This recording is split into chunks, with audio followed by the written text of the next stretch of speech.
The beginning of the podcast is us just sitting here eating. Yeah. Like a quick little, like you just like quick little cuts. I just want your company to come sit right in front of me. Hello. Hey. Welcome to the Red Thread Podcast. Joel. I'm Emma. I'm Joel. Okay. I will be interviewing Joel for this assignment. So fun. Joel's also my fiance. So. Show the ring. Yeah. A car. Ah! Sorry. But Joel has had a lot more work experience than me. I've been more focused the past few years on like education. He's been more focused on work. And he's like in the art world and the ministry world. Has had a lot more experience with just communication than I have. And so based off some of the jobs that he's had, I thought you'd be good for this assignment. Thank you. And so first of all, he used to work at a job that we cannot say the name of because I worked at an app. Don't say it. An NDA. Woo! And my NDA will expire at the end of this year. I'll be free. Oh, really? It's not the end of this year you can talk about it? Yep, publicly, yeah. Oh, I didn't know that. Can we call it the M for the podcast? Yeah. We're going to call it the M. I don't know. I feel like M might be even too close. So when you worked at the M, what was your job title? I was the marketing coordinator.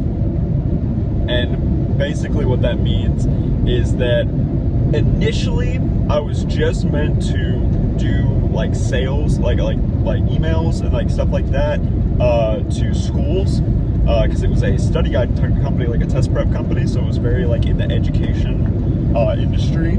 However, I also did illustration for them because that was what like I wanted to do. That was the initial thing. They're like, oh, we're gonna hire you as an illustrator, and I was like, oh man, that's really cool. And then as I got more and more involved with illustration and just kind of like new age media. And you don't work there anymore? No, I do not. You work at Crestwood? Now I work at Crestwood Baptist Church. It was my home church growing up, where I am do I say my title? Yes. Where I am now the production director and youth ministry assistant,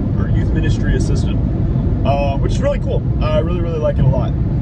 Initially, again, I was hired just to be the youth ministry assistant, but being able to do illustration, we just got a new building, we just got new equipment, we got new lights, sounds, LED walls, all of these things, which, you know, a little bit much for me in my tastes of church, but you know, the job's got to get done. We got to honor the money as it was spent. So they got somebody that can draw, somebody that can make graphics, which is me. And actually, funny enough, that's kind of more of my job now, is the production director. What was the transition like between working for the M and then now working for a church? Well, it's funny because a lot of my time still at my ministry position is involved with youth. And when I was working at the M, every Wednesday, every Sunday, I was still going to church. I was still a youth volunteer. I was a small group leader for middle school, and that hasn't changed. So the transition was really just my working hours where I was just kind of daydreaming about being in church. And then whenever I quit my job there, I worked as a contractor for the M for a little bit, a contract illustrator. So that meant I was just kind of working from home and really just kind of doing the illustrations that they needed for that week. And the rest of my time was volunteered to the youth pastor at Crestwood. And I did that for about a year and some change. I did that for a year and some change. And towards the back half of my year volunteering, we were working on opening up a position, kind of getting things opened up and worked out so that I could get hired on as staff. So really it was just, man, I'm working at this job. I really, really, really want to be at church right now. Okay, I'm going to quit my job and spend all of my time in church. And now church is my job, which is really cool. I really enjoy it. Nice. I told you before that in class we've been talking about like level 1, level 2 faith integration into organizations specifically. Level 1 being that, you know, it doesn't necessarily like talk about the Bible, talk about God, but the actions are consistent with what scripture defines as like loving and kind and fruitful. And so I almost said what it was called. The M. The M. I will. When you were working at the M, would you consider that to have been like level 1 where it was consistent with scripture, or level 2 where it was like talking about God, talking about the Bible? Definitely more level 1. However, all of the staff, it was a very small amount of employees. All of that bunch kind of came from like the same crowd. They all grew up in homeschooling and co-op environments at the local co-op, and like some of like the employees, like parents were teachers at the co-op. So a lot of these people kind of grew up together in that same little bubble, and they all went to church together, and they all are very church involved in like just churches in this like just general area. So the mission statement of the company, meetings, like our quarterly meetings that we would have, open up in prayer, like it is scripturally based, similar to like how the conception of America was scripturally based. Like that, it was grounded in biblical principles, and all of them were like-minded, like Christians.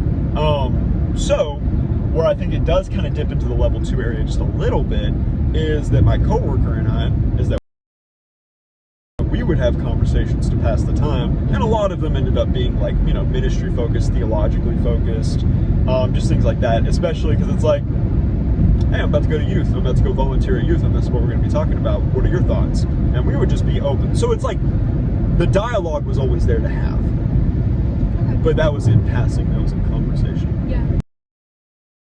You've talked a lot about how the art world can be very like a secular place, even just like the education that you're receiving in college and stuff like that. Do you feel like it is easier to share as an artist in a level 1 faith integration environment or a level 2 environment? I say that is always going to be up to personal limitations. As an artist, both positions hire me to be one. So my job has always involved drawing, and has always involved creating. My job as a student involves creating and making art. So I mean, it's all well integrated into my life, and that's through my own intention.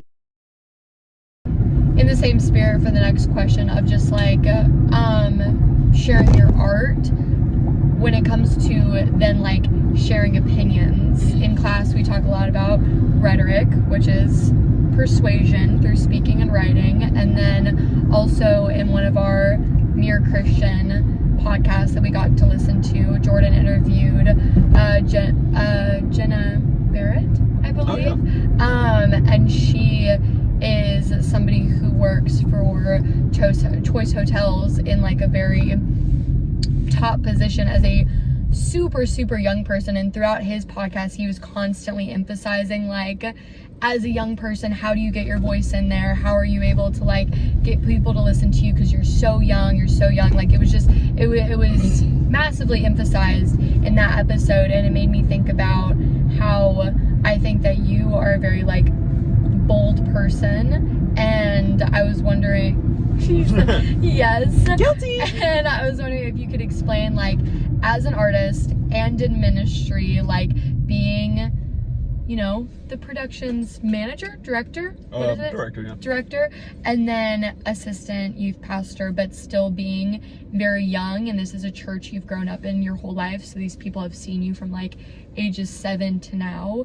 How does that look for you, just having that voice, having persuasion? Do you feel like you had more of a voice at the M than you do now? Just like kind of an overview of that. Yeah, so it was really funny. The first ever meeting that I was ever in my life, because the M was my first job. I wasn't allowed growing up to have a job during high school because school was meant to be my job, my number one priority.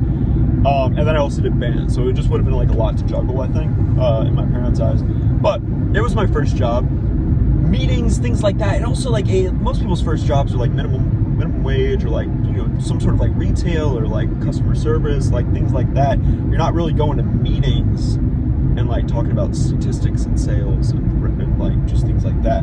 But on that note, it was my first time, you know, being in a meeting, and I definitely could tell like, okay, I'm gonna have to wait a little bit before I can like squeak anything in there, because, you know, I did have thoughts and I did have opinions, or I had questions like, why do we do things this way, you know, why is this excuse me. I wanted to understand and know my environment pretty well, because one, I did feel intimidated. I was the young guy, but everybody else there was also fairly young, like in their like later 20s, early 30s, and then the executives, like the, you know, the supervisors, the people there, they were more like, you know, closer to like their late 40s. But I got comfortable pretty quickly. My supervisor even said that it took him months before he ever even spoke up in a meeting, whenever he started. But I think like my second weekend, I was, you know, asking questions, bringing up points, things like that. And they were always willing to hear and, you know, meet my questions with some form of answer. But whenever it got into the social media stuff, the new age stuff, then they were like, Joel, what do you think? Joel, what do you think? You know, what are people your age doing? You have friends that are college students that are using, like, that are in nursing programs that like this product would be relevant to. So like, you know, what do you think? You know, what do you think? So I got to do a lot of that. And the art thing, I was the first illustrator they've ever had. This is the first time they ever had illustrations in general. So yeah, I mean, I did get some agency, some ownership in that. And then same thing whenever working at Crestwood, production, LED wall, all of these things. It's like, hey, we can do this. Hey, we can do this. And I think this is me, you know, spitting out ideas. And then the head pastor and the youth pastor are like, sure, great. However, whenever it gets to, we have pastoral meetings on Mondays, and, you know, we go through books and other things, and we talk about discipleship and intentionality in our church, and it's comfortable enough. Like, again, I've known these people most of my life, so I do feel comfortable having dialogue with them, even in this atmosphere and environment. But they definitely make sure that they are taking on more of a shepherding role. Yeah. So I definitely am met with some temperance and some reverence, especially if I personally do have like a strong opinion about something. They make sure that it, like, that I am meeting all angles of it. And then, but ultimately, again, it's been really great, and I do feel like I have gotten not only insight poured into me, but I have gotten to share a little bit of my own from a fresher perspective. Actually, like, it transitions well into the next question. 3, 2, 1. I got primer on my hands. I just had to assemble a shadow box for my art class. So honestly, if you want to talk about places where I feel like I am creatively liberated, surprisingly, art school is not the place. These are not the things that I usually dabble in. But yeah, anyways, are we back? We're back. We're so back. We're so back. When we left off earlier, we were talking about, or we were about to start talking about collaboration, because you finished up by talking about like what you can offer in like meetings at Crestwood, and then what they like offer to you. And so it's not one-sided communication. It goes back and forth. Y'all be sharing. Y'all be. It's a lot. It's a teamwork environment. I mean, for an example, I mean, like, we all read a book, and then like we all have to share like things that we highlighted, things that we got out of it. Yeah. By we, I mean like me and the other pastors. Y'all just finished this book, The Simple Church. Okay. Awesome segue. What book did y'all just start? We haven't started a new one yet. Oh, y'all haven't started a new one? We just wrapped up that one. We'll keep me updated when y'all start a new one. Will do. Anyway, what we were going to talk about before we got to his class was the Rabbit Room, which I was telling him about yesterday, because it's a resource that Dr. Mead shared with me. I thought you were about to give me a fist bump. Oh, I'm the rabbit! And we're in a room. Happy Easter! This is Easter weekend. Yes. And so the Rabbit Room is a website for Christ-centered artists, musicians, and writers to connect and find resources. An article that I found and really enjoyed reading was called "What Happens When You Share a Dream: The Generative Power of Collaboration." And so, on the topic of collaboration, one of the quotes that she or just a quote that I pulled from it, is she writes, "If you're like me, you daydream and worry and fret about it. You tell God it's too big and someone else should do it." So my question for this was, how has that feeling affected you in art and now in ministry? So like, because you're a big dreamer, you come up with a bunch of ideas. He's very creative, very ambitious. How often do you feel like somebody else should do it and it's not a dream that you should accomplish? I will say it is, this is the first time in my life where I've been put in preaching positions. So anytime our youth pastor steps out, he's got other business to take care of on a Wednesday night or on a Sunday morning. This past November, that was my first time doing it. And he was like, "Hey, you're second in command. I want you to be, you're the substitute youth pastor. You're the interim pastor." I'm like, "Oh, well, that's really cool." Because that is what that is where I want to go, and that is what I want to end up, doing vocationally. And I don't really have an issue with public speaking. However, what I do have an issue with is feeling as though I am somebody that is capable or, I guess, worthy of being able to, like, teach, what the good book says, and just be able to give God's word and not my own. And I'd say that's definitely one of those moments where I'm just like, literally anybody could be better suited for this. But I don't know. Ironically, to me, I think it's such a left brain task to just be able to kind of spout out that information effectively. But then again, I think through creativity and just through my artistic endeavors and other things, I've developed a really good way of abstract thought and the ways of communicating that, and that has come at a lot. So it's I thought I wouldn't get to rely on my creativity in ministry, but it seems like once again I have that freedom, and that is another outlet for it. Nice. Cool. Is this the fifth one? Yes. Because in Quentin J. Schultz's book, which is the book that we use for this communication class, it's called Communicating for Life. He claims that co-creation or collaborating is best done through 4 sources, which is communicating with God, others, creation, and yourself. Do you feel like you have a good balance of all 4 of those things, or do you feel like you gravitate towards one or the other? I always gravitate towards myself. I'm gonna stop getting way out there, and I'm just gonna talk exclusively about illustration.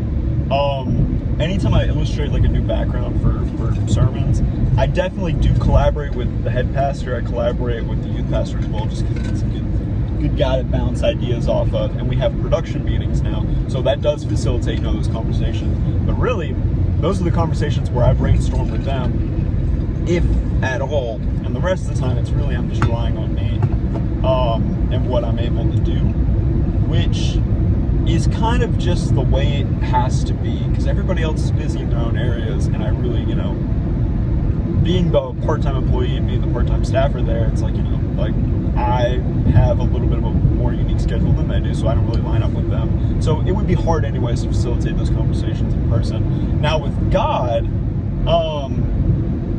I feel as though that I practice, the constant prayer and the constant communication with God. So I do think that He is involved, but He probably could be way more involved.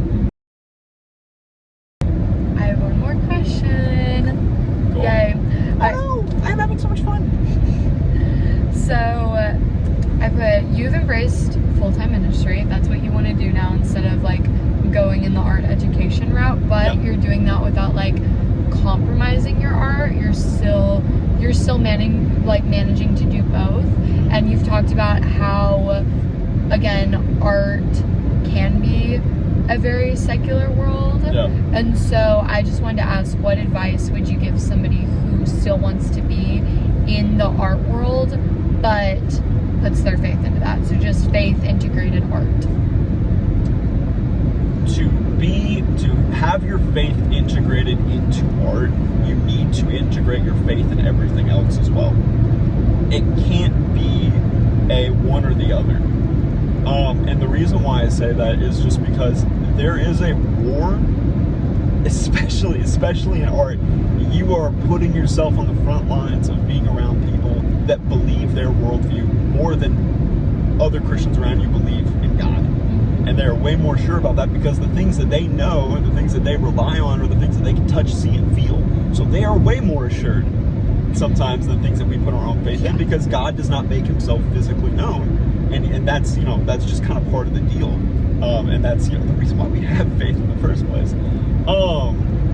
But you need to be involved in church. You need to be surrounded with elders and people that are sharpening you, people that are wiser than you, and then also peers that are hopefully with you when you're out there in the more, secular and lost environments like that. Unfortunately, I don't have that. There are very few Christians in the art department over at my school, and I really only am sure that one of them is somebody that actually goes out and practices, faith. And that I'm sure is like actually, being an intentional follower of Christ, even that field. And there have been moments where I don't feel as though I've been an intentional follower of Christ because I've let that world influence me. Because you need to be on guard in those instances. So the only thing that I can say is, you need to love God more than your art. And creativity will ultimately be strengthened and exercised in how you decide when and where to worship. Is that cool? That sounded like that. Actually, that sounded kind of sick, actually. Dang, I'm in the right field. Okay. Okay, now I have to edit all this, which is so fun. Oh, man. You never know when it's actually going to end. Swerved! Oh my. I just want your company to come sit right in front of me. I feel good. I feel good.